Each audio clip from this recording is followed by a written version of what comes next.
Welcome to my channel Lakshmi Ramana recipes. ఈరోజు మనం Rayalaseema special అలసంద వడలు, అందులోకి మేము ఎక్కువగా చేసుకునే కాంబినేషన్ ఎర్రకారం అండి. ఈ కాంబినేషన్తో చాలా బాగుంటుంది. ఈవినింగ్ టీ టైం స్నాక్గా బాగుంటుంది. అలాగే మనం దోశ అలా చేసుకున్నప్పుడు ఈ విధంగా అలసంద గారెలు చేసుకొని కారం దోశ, తర్వాత పల్లి చట్నీ కాంబినేషన్తో తింటే చాలా బాగుంటుంది. లేదు చికెన్ పులుసు, తర్వాత నాటుకోడి పులుసు, మటన్ పులుసు, అందులోకి సూపర్ కాంబినేషన్ అండి. కాబట్టి ఈరోజు మనం చాలా ఈజీగా టేస్టీగా రాయలసీమ స్పెషల్ అలసంద గారెలు, అందులోకి కాంబినేషన్గా కారం పచ్చడి అండి. సూపర్గా ఉంటుంది. చేసుకోవడం కూడా చాలా సింపుల్. మామూలుగా మనం బయట కొన్ని తెచ్చుకొని తింటూ ఉంటాం, అవి మనకు కడుపు కూడా నిండవు. వాళ్ళు ఏ ఆయిల్ వాడతారో, కాబట్టి మనం కొద్దిగా కష్టపడ్డామంటే హ్యాపీగా మనం ఫ్యామిలీ అంతా కూడా ఎంజాయ్ చేయొచ్చు.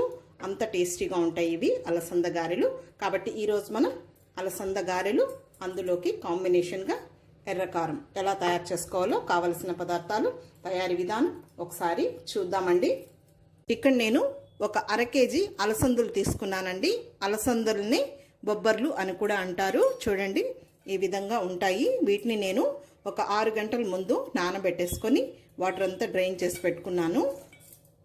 ముందుగా ఒక మిక్సీ జార్ తీసుకొని ఈ అలసందుల్ని ఒక 3 సార్లుగా, మరీ మెత్తగా కాకుండా కొంచెం బరగ్గా ఉండేటట్టు గ్రైండ్ చేసుకోవాలి. చూడండి ఈ విధంగా మనం గ్రైండ్ చేసుకోవాలి. ఇందులో నీళ్లు వేయలేదు, అలాగే ఉప్పు కూడా వేయలేదు. మిక్సీ పట్టుకున్నదంతా ఇలాంటి గిన్నెలోకి తీసేసుకోవాలి. ఇదే విధంగా ఆ బొబ్బర్లని వేసేసుకోవాలి మిక్సీ. ఇప్పుడు ఇది మిక్సీ పట్టడం అయిపోయింది, పక్కన పెట్టేసుకుందాము. 1 టీ స్పూన్ అల్లం ముక్కలు, 8 వెల్లుల్లి రెబ్బలు, అర టీ స్పూన్ ధనియాలు, 2 పచ్చిమిరపకాయని చిన్న ముక్కలుగా కట్ చేసి వేసుకోవాలి. అలాగే ఒక 2 పెద్ద ఉల్లిపాయని ఇలా ముక్కలుగా కట్ చేసి వేసుకోవాలి. ఇప్పుడు దీన్ని లైట్గా నిలుపుకుంటూ గ్రైండ్ చేసుకోవాలి. మెత్తగా వేయకూడదు, కొంచెం కచ్చా పచ్చగా ఉండాలి. చూడండి ఈ విధంగా వేయాలి. ఇదంతా ఇందులో వేసేసుకుందాము. ఇందులో ఇంకొక 2 పచ్చిమిరపకాయని ఇలా ముక్కలుగా కట్ చేసి వేసుకోవాలి. మనకు తినేటప్పుడు పంటికి తగులుతూ బాగుంటాయి. కొన్నేమో మిక్సీలో వేసుకోవాలి. అలాగే కొద్దిగా కరివేపాకుని సన్నగా చాప్ చేసి వేసుకోవాలి. కొంచెం కొత్తిమీరను కూడా సన్నగా చాప్ చేసి వేసుకోవాలి. రుచికి సరిపడా సాల్ట్, అలాగే 1 పావు టీ స్పూన్ పసుపు పొడి, 1 చిటికెడు వంట సోడా. ఇది ఆప్షనల్ అండి. ఇప్పుడు ఇదంతా బాగా మిక్స్ చేసేసుకోవాలి. ఇదంతా కూడా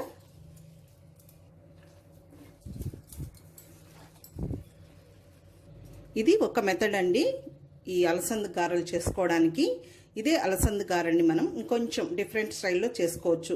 కొంచెం పుదీనా, తర్వాత దాల్చిన చెక్క, లవంగం అవన్నీ వేసుకొని కూడా చేసుకోవచ్చు. అది నేను ఇంకొకసారి వీడియో అప్లోడ్ చేస్తాను. చూడండి మనకు ఈ వడపిండి అనేది ఈ విధంగా ఉండాలి.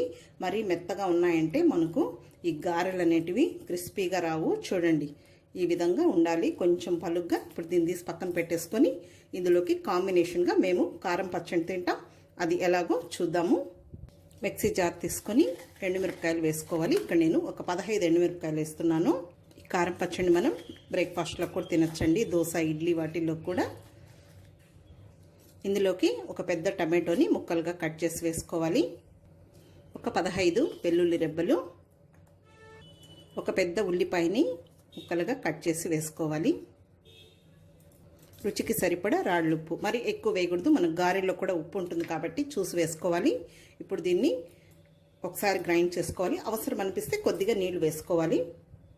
చూడండి ఈ విధంగా గ్రైండ్ అయింది. ఇప్పుడు కొద్దిగా వాటర్ వేసుకుందాం. కొంచెం గారెల్లోకి మరీ గట్టిగా లేకుండా కొద్దిగా మీడియంగా ఉంటే బాగుంటుంది. ఓకే అండి, చూడండి మనకు ఎర్రకారం రెడీ అయిపోయింది. ఇప్పుడు పక్కన పెట్టేసుకొని ఆయిల్ పెట్టేసుకుందాం గారెలు చేసుకోవడానికి. ఇప్పుడు స్టవ్ వెలిగించుకొని ప్యాన్ పెట్టుకొని ఆయిల్ వేసేసుకుందాం. ఇప్పుడు ఇలాంటి గిన్నె ఒకటి పెట్టేసుకొని ఏదైనా కాటన్ క్లాత్ని ఈ గిన్నె పైన వేసేసుకోవాలి. కొద్దిగా చేతికి నీళ్ళు తడుపుకోవాలి. ఇప్పుడు ఈ వడల పిండిని మనకు ఏ సైజులో కావాలనో ఆ సైజులో ఇలా బాల్స్ చేసుకొని తట్టి ఆయిల్లో వేసేసుకోవడమే. ఇప్పుడు ఈ విధంగా తీసేసుకొని మరీ పలుచుగా కాకుండా అలాగని మందంగా కాకుండా మీడియంగా చేసేసుకోవాలి. ఇప్పుడు మధ్యలో ఇలా హోల్ పెట్టేసుకుందాము. ఆయిల్ వేడెక్కింది, ఫ్లేమ్ తగ్గించుకొని ఇవి ఒక్కొక్కటే వేసేసుకుందాము.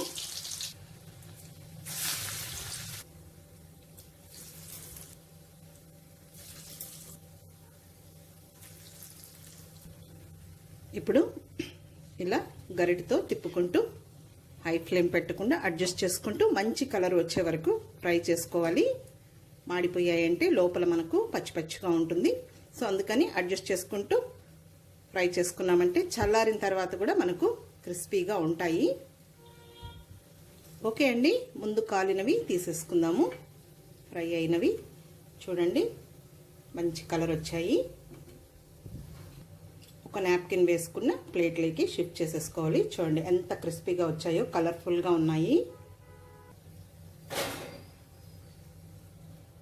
ఇవి కూడా వేగిపోయాయి, తీసేద్దాం. ఇదే విధంగా మిగిలిన పిండంతా కూడా చేసేసుకోవాలి. మీకు ఇంకా కొంచెం పెద్దవి కావాలంటే కూడా చేసుకోవచ్చు.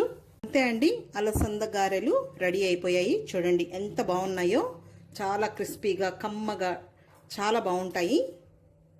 ఇప్పుడు మనం కారం పచ్చడిని కూడా డిష్ అవుట్ చేసేసుకుందాము. నేను ఇక్కడ ఆల్రెడీ ఈ విధంగా ఒక గిన్నెలోకి తీసి పెట్టేశాను. కొంచెం ఆ మిక్సీ జార్లో కొద్దిగా నీళ్లు వేసేసుకొని కలిపేశాను.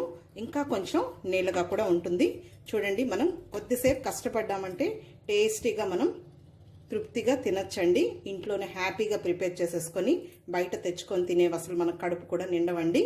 వాళ్ళు ఏ ఆయిల్ యూజ్ చేస్తారో కాబట్టి మనం కొంచెం సేపు కష్టపడ్డామంటే మంచి రుచికరమైన వంటల్ని చాలా ఈజీగా టేస్టీగా ప్రిపేర్ చేసేసుకొని మన ఫ్యామిలీ మెంబర్స్కి అందరికీ పెట్టి మనం కూడా హ్యాపీగా సాటిస్ఫై అవ్వచ్చండి. కాబట్టి తప్పకుండా మీరు ఈ విధంగా ట్రై చేసి చూడండి. అలసంద గారెలు, అందులోకి మేము ఎక్కువగా చేసుకుని ఎర్రకారం, ఈ కాంబినేషన్తో మేము ఎక్కువ తింటాం. అలాగే నాటుకోడి పులుసు, తర్వాత చికెన్ పులుసు, మటన్ పులుసు, అందులో కూడా ఈ అలసంద గారెలు అనేటివి చాలా బాగుంటాయి. తర్వాత దోశ అలా చేసుకున్నప్పుడు కూడా మేము ఈ విధంగా అలసంద గారె, కారం పచ్చడి, కారం దోశ, పల్లి చట్నీ అలా చేసుకుంటాం. కాబట్టి తప్పకుండా ట్రై చేయండి. ఈ వీడియో మీకు నచ్చినట్లయితే నా యూట్యూబ్ ఛానల్ లక్ష్మీ రమణ రెసిపీస్ని కొత్తగా చూస్తున్నవారైతే నా ఛానల్ని తప్పకుండా సబ్స్క్రైబ్ చేసుకొని మర్చిపోకుండా పక్కనే ఉన్న బెల్ ఐకాన్ని ప్రెస్ చేసి ఆల్ని క్లిక్ చేస్తేనే నేను చేసిన వీడియోస్ అన్నీ మీకు నోటిఫికేషన్ ద్వారా వస్తాయి. ఇంకొక మంచి వంటతో మళ్ళీ కలుద్దాం. నమస్తే అండి.